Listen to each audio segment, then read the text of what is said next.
So let's start with the first speaker. His name is Thomas, but with the H, so not the same as me. He's a programmer, a public speaker, an open source hacker. I'm quite sure some of you are using one of the modules without knowing about it. He works at Elastic, and he usually focuses on Kibana security. And among other things, he currently is trying to break my code. So I really hope I'm going to learn something during his talk. So he is a Node.js core member and part of the Node.js security team at the Node.js Foundation. So hello, Thomas. Welcome. And how are you? Hello. Thanks for having me. I'm good. I'm really excited to join you today and talk a little bit about so I JavaScript. leave you the stage. Thank you. See you in a bit. Thank you. Okay. Hello, everybody.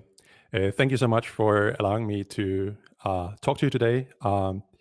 Today, I'll first introduce myself before we get into the meat of the things.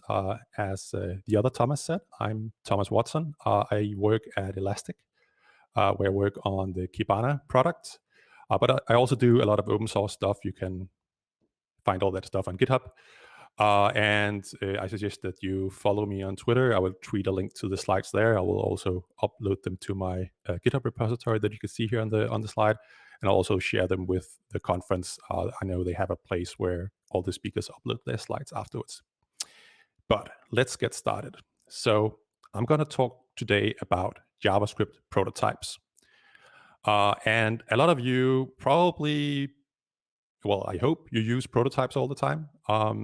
And if you're like me, you sometimes, depending on your mood, you think you know what prototypes are. And then sometimes you're like, I have no idea what I'm doing. I have no idea what these prototypes are. And why are we even using prototypes? Why are we not using classes? And at least to me, it's always been a little bit confusing. And every time I learn what prototypes are, I spend some time digging into the meat of it and I learn it.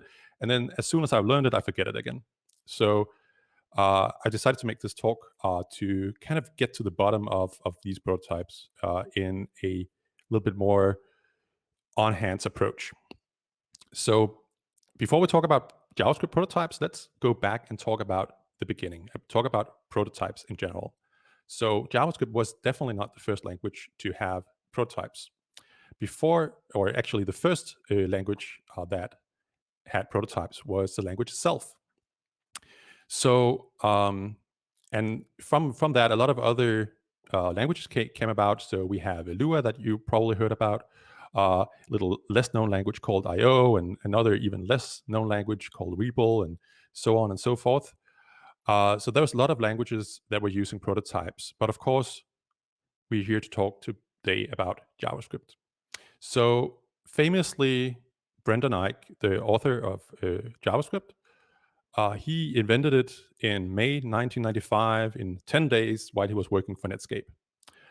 But he didn't just invent things out of the blue. He took a lot of inspiration. And the place where he got the inspiration for prototypes was from the language itself. That's the original language where prototypes were introduced.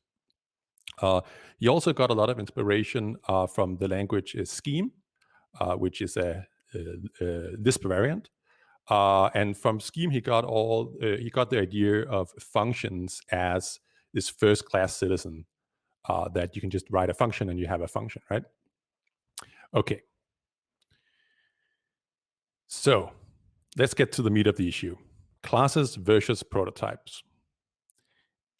This is an essential question that we as JavaScript developers often ask ourselves. Why, especially now where ES6 have introduced the class keyword. So is JavaScript now a class-based language, or is it a prototype-based language, and what's actually the difference? So to better understand this, let's go back and look at a classical class-based structure. And when I say class-based structure, I could talk about class inheritance, right? So imagine you're writing a UI framework, and as part of the UI framework, you have an image class, and an image has a height, it has a width, and has a bitmap. And at some point, you say, oh, actually, I also want a button in my UI framework. And you think about it for a little bit, and you say, it has a height, it has a width, it probably has a label, so I have a text on the button, and it probably has an on-click event handler. So you realize, oh, wait a second, height and width are in both classes. I'm told that we shouldn't repeat ourselves. I'm told to make a nice class hierarchy. So you invent a new element on top that they both inherit from called UI element. And you move height and width and all the logic related to height and width up there. That looks pretty clean. But then your boss comes along and say, hey, dear developer, we have a client and he really, really likes if we could get images to be clickable. And you're like, okay, sure, I can probably do that. So your first thought is to add an on-click event handler on the image as well. But then you again, then we have duplicate logic, right? So you think to yourself, oh, smart, I'm going to move the on-click event handler up to the UI element. But then you realize, hey, wait a second, I might want images that are not clickable, or I might create a lot of other UI elements that is not buttons and not images that don't need to know what to do when you're clicked, right? So it doesn't really make sense to have it on the top root class. So you're smart. You say, I'm going to make a clickable element class, and all my things that needs to inherit or that needs to be clickable inherit from that. But then again, what if you want images that are not clickable? Do you then need to duplicate the image class, or what do you need to do? So this actually is a problem that has a bit of a funny name. It's called the banana gorilla problem. And the banana gorilla problem is like this. You wanted a banana, but what you got was a gorilla holding the banana and the entire jungle. That's a quote from Joe Armstrong, the creator of Erlang. So there's a few solutions to this problem. There's definitely a few solutions out there to this problem. This problem have been around for a long, long time. And one of the solutions are prototypes. So what do I mean by that? Why is prototypes a solution to this? Well, when you think about prototypes in JavaScript, what you probably think about is delegate prototypes. So delegate prototypes is what we're used to in JavaScript, where we have an object and that object has a prototype. And if we call a function or access a property on that object and it's not on that object, JavaScript will look up the stack. It will look at that object's prototype. It will look there and find the method or property there. If it doesn't, it will look at that object's prototype, at the prototype, and so on and so forth. So it basically walks the chain of prototypes. And this have a few nice side effects as opposed to a strictly class-based language in the classical sense, which is that you conserve memory because all your methods on your higher up prototypes, they don't need to be on your objects down below. So the objects down below can be super tiny because they don't need to contain all the methods. So the reason why we have a hard time, I think, to think about this when we're working with JavaScript is because when JavaScript was created, Brendan Eich, he was told that he needed to make it look familiar to people coming from Java, right? So we have this. We were born with this Java is object creation. So, for example, we have the cat constructor function. A constructor function that sounds very much like a class. We are constructing a new instance of a class, right? We also, when we do that, we use the new keyword. That also sounds like we are making a new instance of something, right? But in reality, a more clean, more true to the prototype way of creating objects, create the exact same object like we have here, would be to use the object.create function. The object.create function takes a prototype and returns an object with that prototype as its prototype. So we just create a prototype with the talk function as you saw from before. And because we have no constructor function anymore, we just at runtime add properties to the object. Very simple, right? And it works exactly like before. If you look at it like this is much more clear now that we are not having a class that we are instantiating and getting an object. We are actually just working with objects all the time. You probably heard this, that in JavaScript, everything is an object, right?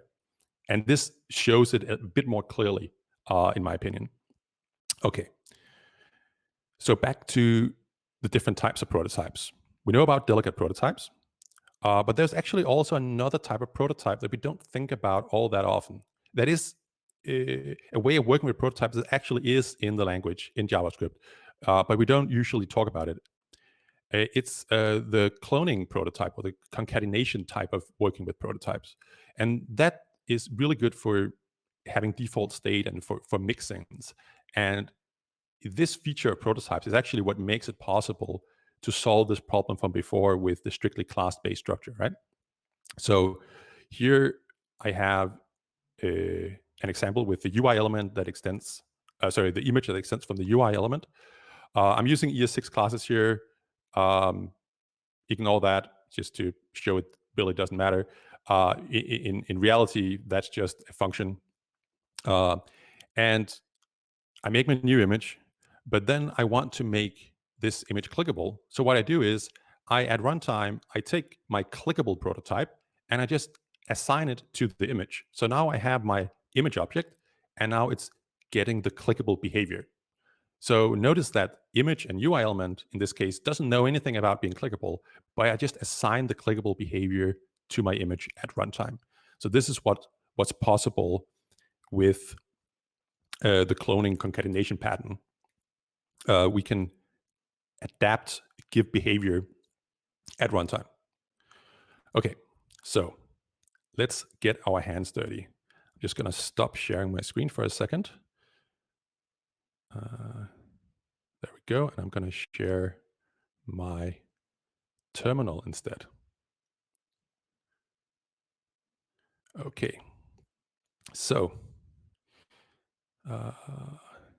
let's see. There we go. Okay. So consider that you have an object. So we create an object here. And we can ask this object at any time. We can ask it has own property X. That's false because it doesn't have a property X. But wait a second, where does has own property come from? So if we look at the object, it's empty. Okay, maybe it's not enumerable. Maybe has own property is not enumerable. Maybe it's there, but just hidden. So luckily we have this really nice function called get own property descriptors that gives us everything on the object, even though it's not enumerable, even though it's hidden. So we look at the object and nope, it's empty. Nothing either here.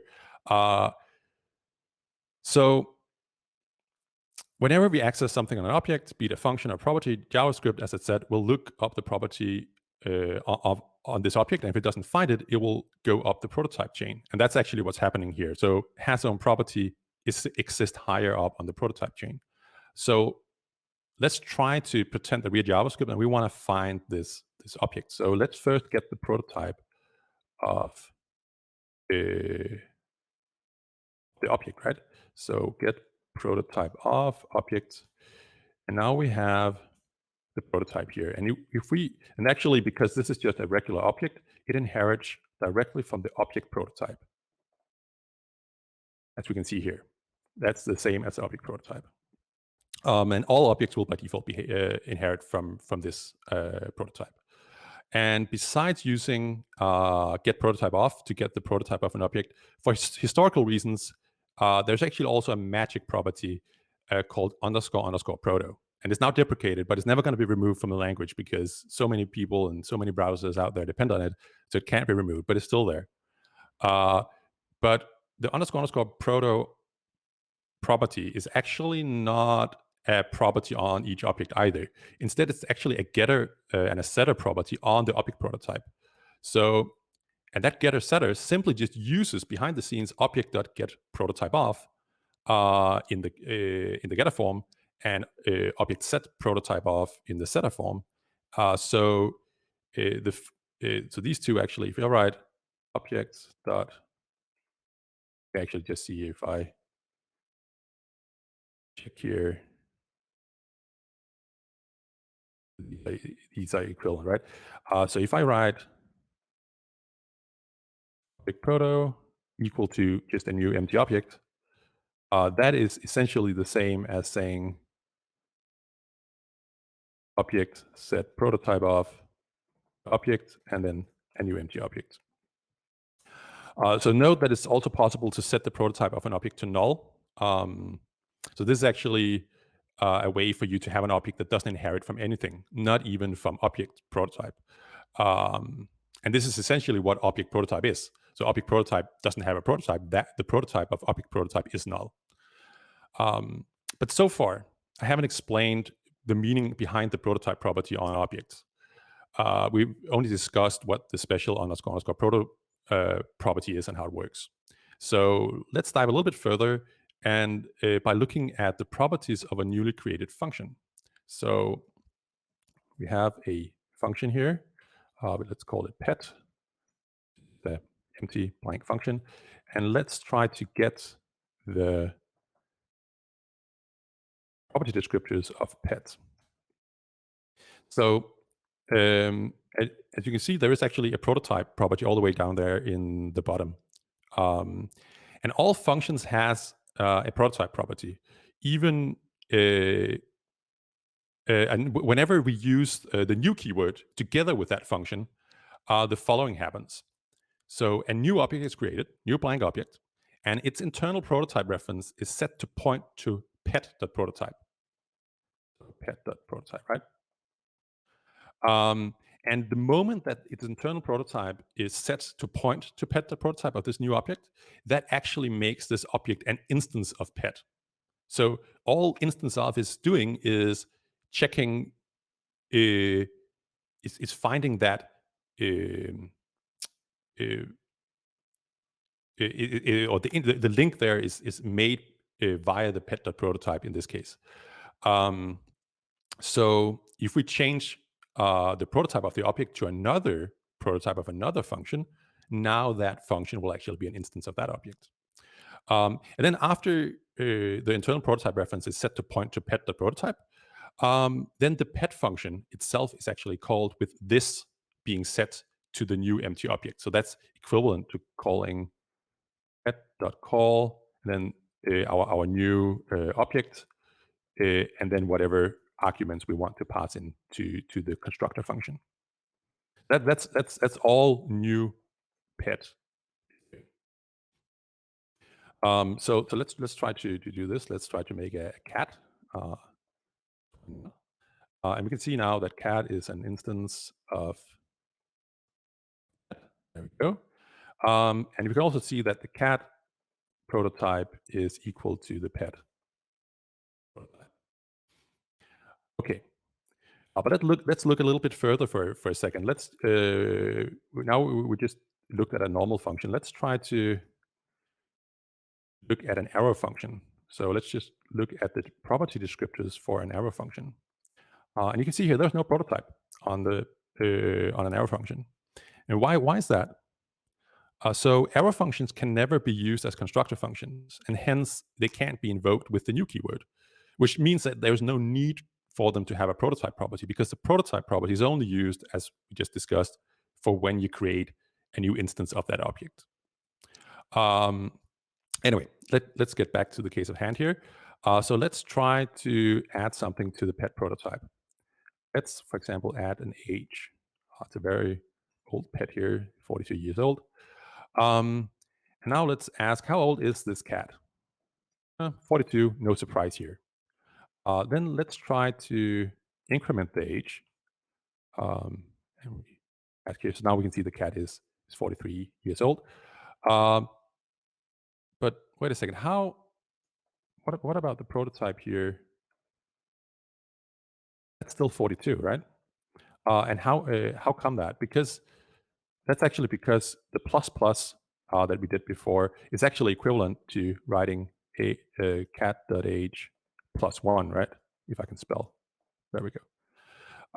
And so it always evaluates to the right of the equal sign first. So it will say cat.age. What's that? Oh, that's 42. It finds that on the prototype, right? +1. Okay, that's 43. And then it will set that on the cat object itself. It won't go up and say, oh, I found this property actually on the prototype. It will say, okay, you're trying to set a new property on the cat object. It's not there. I'll create it. What value do you want to give it? Oh, 43. Okay, I'll give it that value. Obviously, that doesn't work if you have nested objects. So if you have a name property, last name, and if we then say cat name first equal to hello, cat name last equal to kitty, then of course pet prototype name.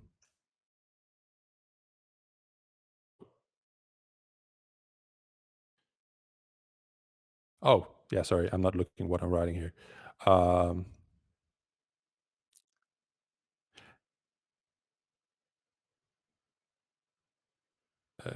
This is probably because, what's this?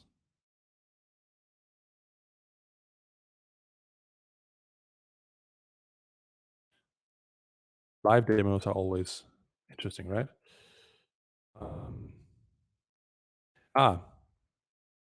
You know what you guys probably saw this way before I did. There we go. So this is the problem, right? There we go.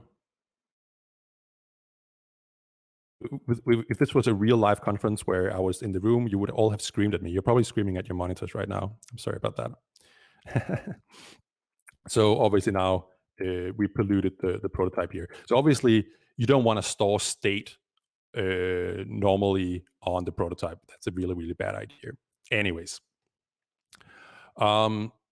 so what about object.prototype? We just learned that prototype is a property that exists on all functions, right?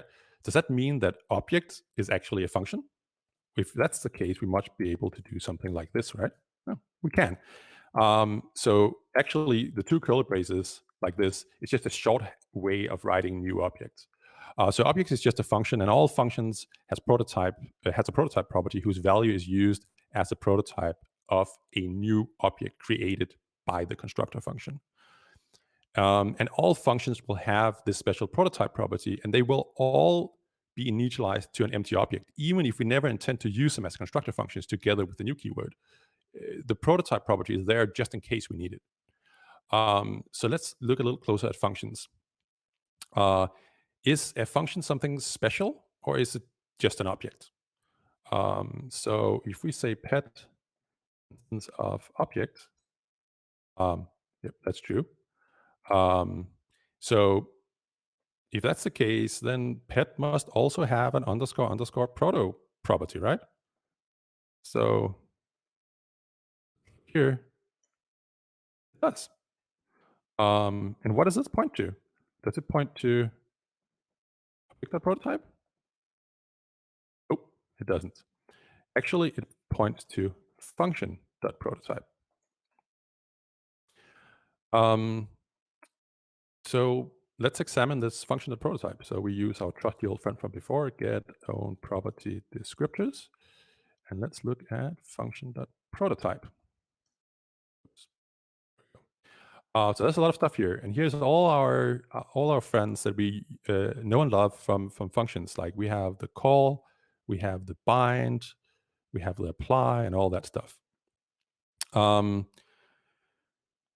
So it can often be confusing that there's both a __ proto property and there is a prototype property.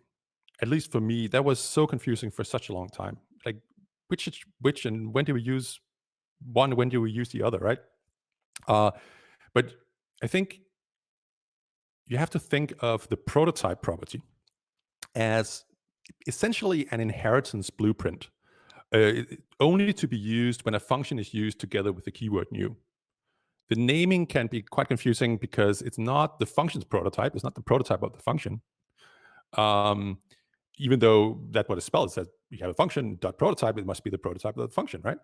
But instead, it's actually like a prototype template or a prototype blueprint. I don't like those words either, though they have issues of their own. But I think you get what I mean, right? Okay. So I have to be honest, I've actually been lying to you. The prototype object automatically created on all functions isn't entirely empty. So let's try to examine it. Let's make a new function. And let's look at get unknown property descriptors fn the prototype descriptors. There we go. So notice that there is a constructor property. And this is created, and you can see it's enumerable false. That's why you normally don't see it. But it's there. And this is created, this is set to point to the function itself. And this is in turn means that all objects also have a reference to the function that created it. So if you look at the cat.constructor, and we can see, is that equal to pet? Yes, it is, because we used the pet constructor to create the cat object. And as we know, object is also a function, right? So if we make a new object and ask constructor equal to object, yes. Okay. This was a tour de force of prototypes in JavaScript. I'm just gonna switch back to the slides now. Let's see. Okay. Okay. That was the demo part of the presentation. But obviously, I know this can be kind of confusing to kind of wrap your head around. So I made this diagram to show the relationship between all these properties and objects and functions. So down here in the bottom, we have a new object. And as you can see, it has a proto property, and it has a constructor property. And you can see that it's a dotted line, which means that it actually doesn't have it. It inherits it from one of its prototype chain. So actually, it inherits it from object.prototype in this case. And you can see object.prototype have a constructor, and that's actually the one that we access when we access the constructor of the object, right? And we can also see some fun things going on here. So over here on object, right? It has a constructor that points to function, but function itself is, it's also a function, right? And where does that point? Well, it points to itself up here in the left corner. So there's a little bit of loops going on, right? But I think this diagram nicely shows, and I made this a while back, and I keep referring to it over and over again whenever I'm debugging something with prototypes or researching a security issue of how can you get from one object to another object via the prototype. I use this diagram here. You can also see that the object.prototype has a __ proto, and that's null, right? Okay. So how does it look when you make a new object using the object.create and give that object another prototype? It looks like this. So you just basically have that object down here in the bottom, and it has a prototype that points to the other object above, and that has a prototype that points to object.prototype. And what happens if you make a new function and you make a new instance of that function? It looks like this. But don't worry, I'll share the slides as I said, so you can see this later for yourself at your own pace. Okay.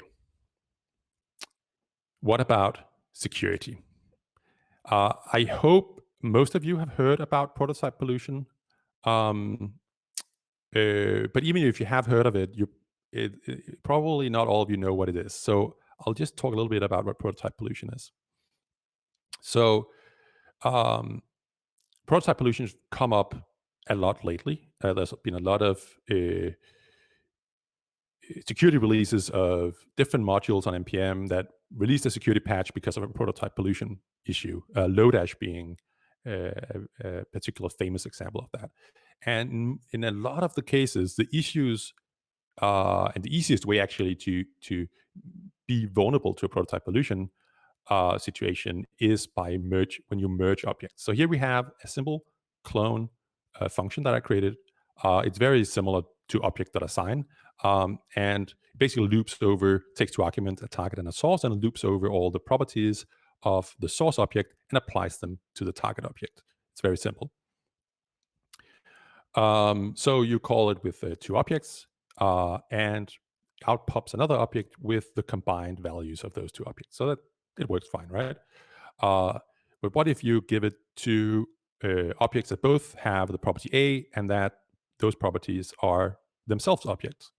You will end up with one overriding the other. This might be what you want, but in some cases, it's not what you want. If you wanted to merge the two nested objects, it's probably not what you wanted, right?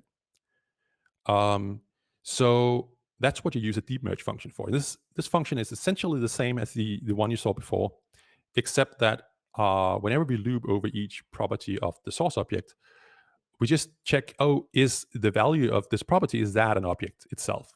And if it is, the first thing we do is we clone it because we don't want to mutate state. So we make a copy of that object. And then we ask, okay, on the target object where we are copying this to, does that already exist, and is that also an object?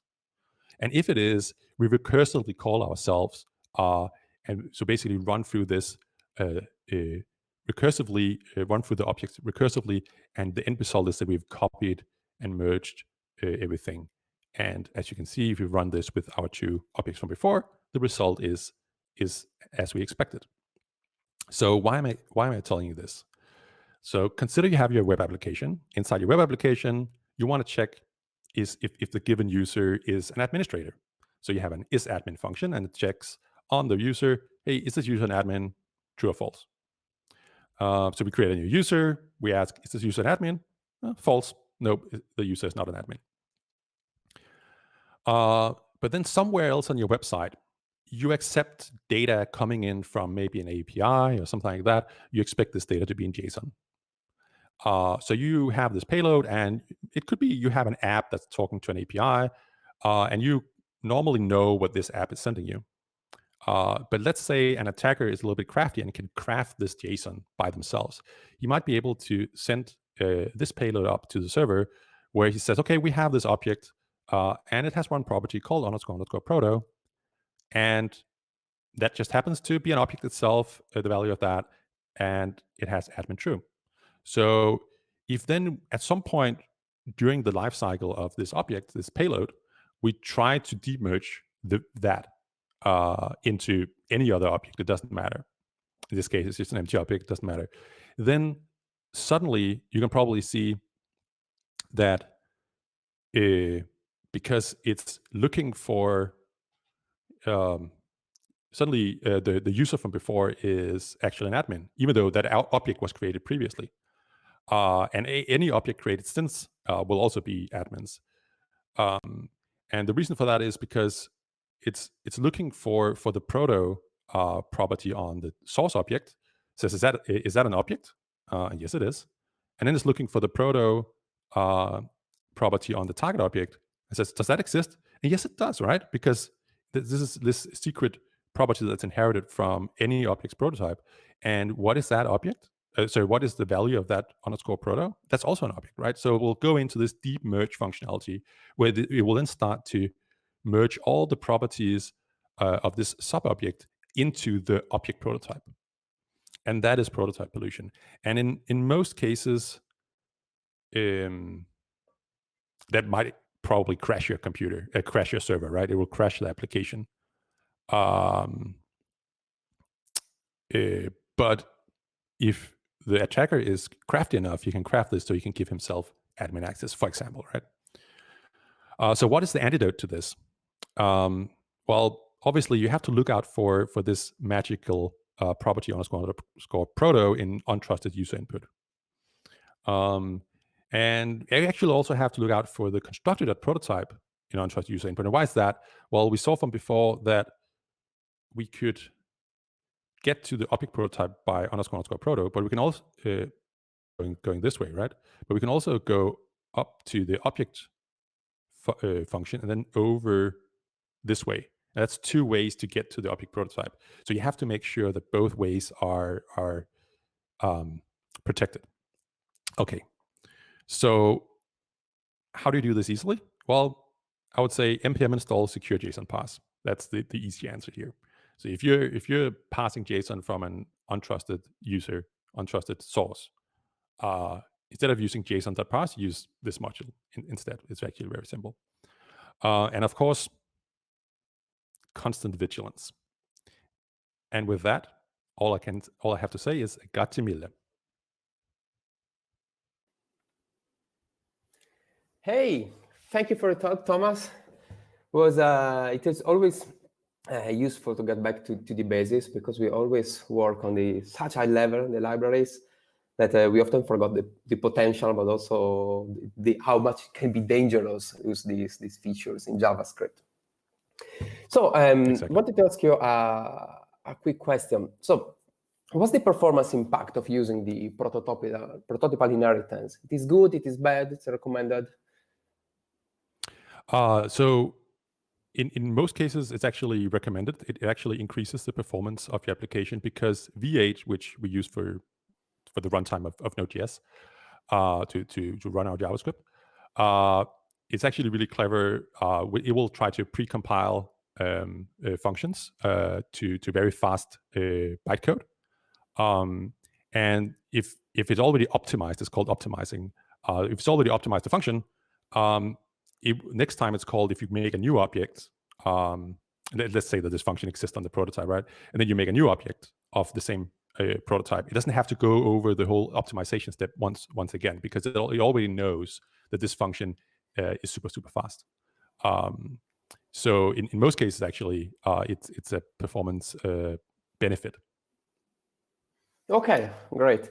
Well, I'm glad to hear that, because it's also what we are doing a lot in Fastify, as you well know. And I remember in chatting also with you and some V8 developers telling us, hey, don't touch too much prototypes. Every time you work with a prototype, you are killing some kitties somewhere in the world.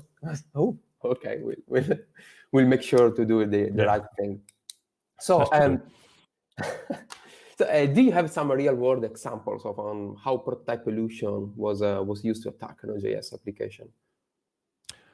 Yeah, I actually have an example from my own company, Elastic, your company as well. And so I work on security in Kibana, and one of the things I spend most time on is actually prototype pollution in Kibana itself, trying to figure out, make sure that we are not vulnerable to prototype pollution. But of course, no program is perfect. And there was a while back, there was a situation where a place where the user inside Kibana could enter a label, and for some reason, for historical reasons, he could also enter JSON. So there was a way where he could enter JSON, and we weren't protecting this specifically.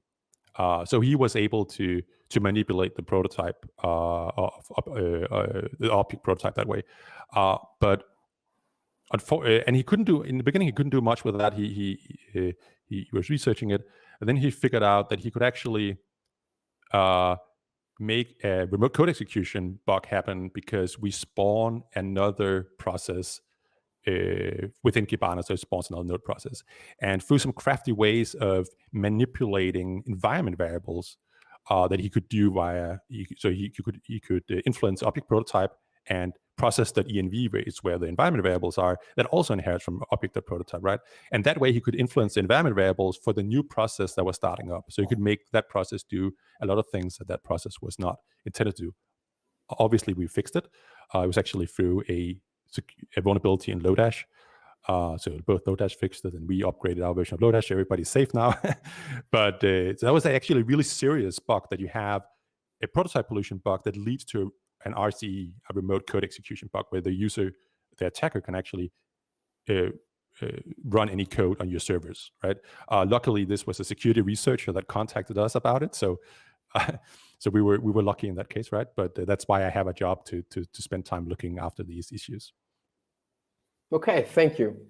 So we got another question from the audience, which is, which case is good to use prototypes? If you can give us some examples on what is a good way for using prototypes, because it's not always clear when to modify them, when to use them, and so on. I would say in all cases where you are creating a lot of objects of the same type with the same methods on it, obviously, if you put all the shared functionality, not the state, the state has to be in the object, but all the methods that work on the state, you put that on the prototype, obviously. As an aside to that, when you use the class keyword from ES6, essentially behind the scenes, it's just synthetic sugar that's just creating this prototype chain for you.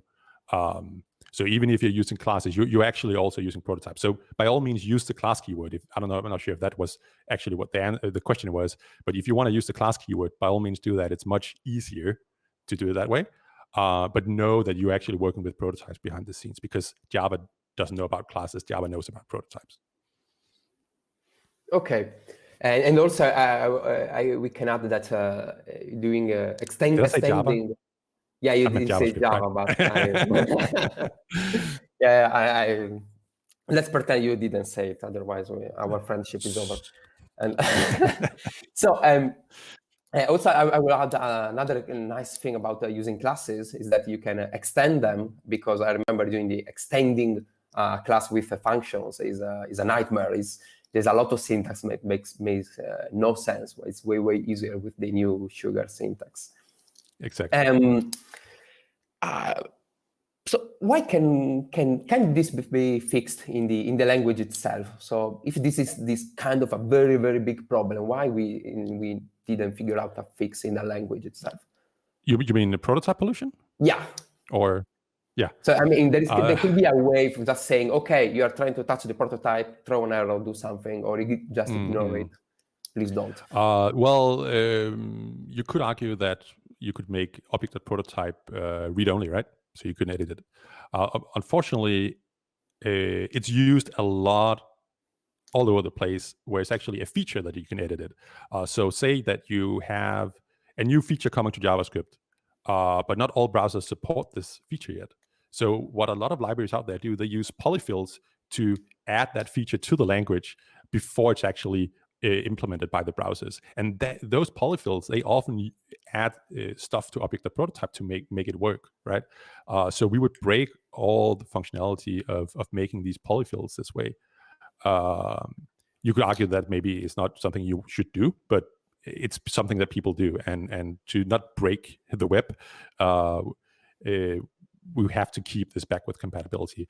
One solution that I use a lot is, if I know that there's no reason for this object, if this is just a data object, I don't need to call any functions on the object that exists on object.prototype. If it's just a data object, I try to create it with a null prototype. So instead of using the curly brackets to create the object, I use object.create and then I pass a null. Then I know that this object it doesn't inherit from object prototype. It can't be polluted. And that's definitely a solution that I use a lot. And there's a lot of work going on into making sure that a lot of objects in Node.js core that doesn't need to inherit from object prototype actually don't, because you just kind of shield yourself a little bit that way. Okay. Well, thank you a lot, Thomas. It was, very interesting and useful. I hope everyone in the audience enjoy it. So thank you again. You will be around for other questions in the chat. They pop up. I will. And thank you. See you next time, hopefully in person. Thank you. Bye.